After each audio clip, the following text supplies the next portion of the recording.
At Harvard University, where corridors echoed with ambition and hurried footsteps, there walked a man who noticed what others missed. Professor Elijah James wasn't just a teacher, he was a healer of hidden wounds. To him, education wasn't just about exams and lectures, it was about saving souls. Elijah's own journey was carved through darkness. He had once been that poor, homeless boy, sleeping on library benches after losing his mother at 12.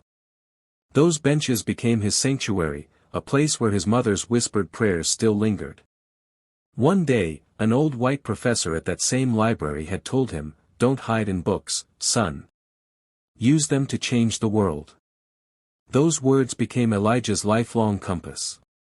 Years later, Elijah noticed a quiet boy always sitting alone in the corner of the campus library. His name was Jason Williams. Same hoodie, same eyes full of silent battles. One evening, Elijah gently asked him, "Why do you stay here so late?" Jason closed his book, lowered his gaze, and replied, "Because here, pain doesn't scream. It just breathes quietly."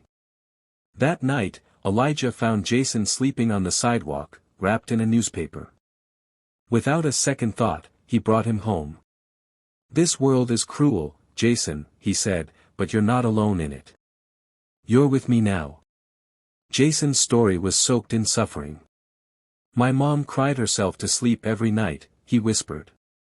"My dad drank and beat us. One day, we ran. But you can't really run from poverty, can you?" His voice cracked. "I thought about ending my life, until I saw you. You looked like someone who might listen, without judging." Elijah took his hand like a father and said, "Son, those with the deepest scars often become the best healers. Just promise me, you won't give up." Elijah did more than give Jason a roof and a scholarship. He gave him purpose. He made Jason promise to spend 1 hour a day tutoring another struggling student. That single promise became a flame passed from hand to hand. Jason began to bloom. He started helping others, feeding homeless kids, offering his time to those who felt forgotten. Elijah's love became a chain of light, reaching far beyond just one life. Soon, others came. Nicholas, addicted and desperate.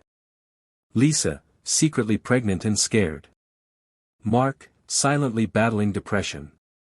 Elijah welcomed each one like family, saying softly, "I don't care about your flaws.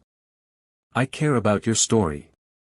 His office became a refuge where tears weren't judged, they were honored. And though some faculty laughed at him, calling his room a therapy den, they fell silent when those same students won awards, found confidence, and changed the energy of the campus itself.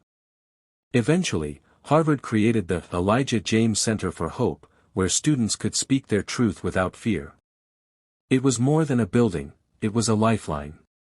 And through it all, Elijah kept saying, "We are not here to be perfect.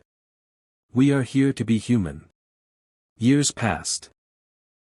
Jason became a successful engineer in New York. But one day, he quietly returned to campus. Elijah's office felt empty, but the warmth was still there. "Sir," Jason said softly, "your fire still burns inside me. Now, I want to find the next Jason, someone in the library corner, so I can help them too." Elijah's eyes filled with tears. "Then, my son, you've already succeeded."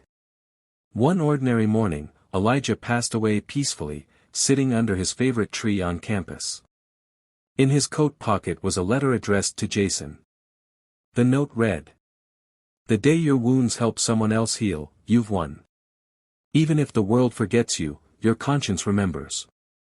And if you ever feel lost, look into a child's eyes, you'll find your light waiting there. Your teacher, Elijah." To this day, engraved on the wall of the Hope Center, are the words, "Share your light, and the darkness will step back on its own."